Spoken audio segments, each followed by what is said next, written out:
now to take a closer look at North Korea's alleged arms shipments to Wagner is France 24's international affairs commentator, Doug Herbert. Thanks for joining us, Doug. So, both North Korea and the Wagner's group's chief are denying these reports. What sort of evidence are there that these allegations are based on? Yeah, where is this coming from? What are they able to corroborate? Listen, first, let's be very clear, Catherine.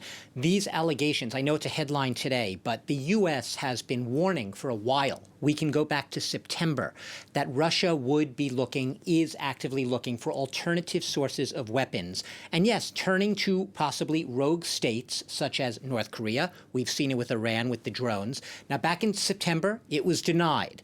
Last month, the U.S. Defense Department indicated that they had some information that Russia was acquiring weapons and was about to try to get more shipments of North Korean weapons. So this is ongoing. It's not today, it's not yesterday that this has popped up. And the reason obvious, as Russia, even though it will deny it to the hilt and say everything's going just fine, as it wears down its arsenal and its weapons and it loses ground and it's losing soldiers, it obviously needs weapons. It is depleting its own supply, and some of the weapons fired in recent weeks, the indications are that they were produced relatively recently. So Russia has to ramp up its defense production, and while it's doing that, it needs to find alternative supplies. What this is based on, look, obviously, is it 100% hard evidence? No, it's coming from U.S. intelligence sources. Sure, you could roll your eyes and say, oh, U.S. intelligence, what do they get right? Well, they actually get it right quite a lot of the time.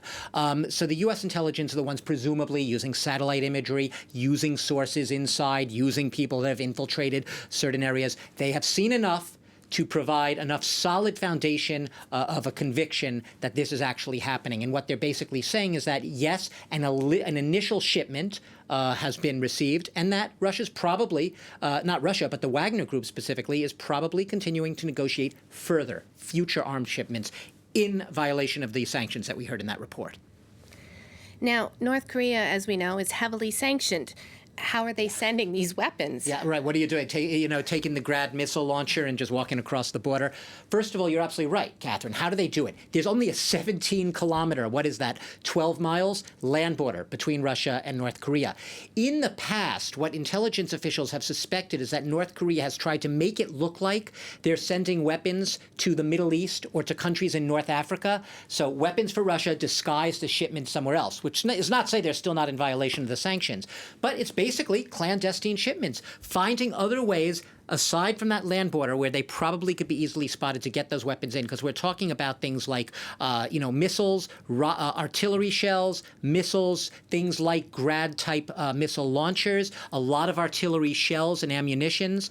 These are big weapons. These are not small little weapons. So yeah, presumably they are finding roundabouts. North Korea, don't worry, is very used to, they are accustomed to having to find ways to dodge sanctions and to get around these interdictions. And if these reports are corroborated, what does it say about Russia's military strategy going forward? It means that contrary to what the official line, Catherine, out of the Kremlin is, and we heard Vladimir Putin speaking yesterday about, those Patriot missiles, they're quite old, we have nothing to fear, everything's fine, our defense industry is going strong.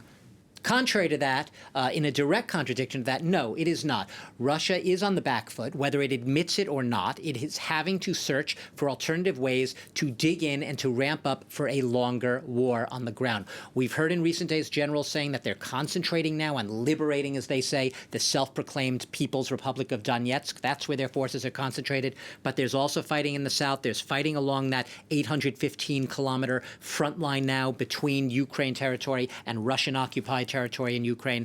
So they're going to need a lot more arms, and they're going to need a lot more patience, and they're going to need more time. So what it says about their military strategy is they are on the back foot right now. They are more on the defensive than on the offensive in more places than not. But this is not something you're going to hear from Vladimir Putin's mouth, even if occasionally he slipped yesterday and said it's a war. He probably didn't mean to say that. He meant to say special military operation, but during his press conference, the word war came out of his mouth, and then he went back to form and called it a special military operation again. Doug, thanks so much for that. We're going to have to leave it here.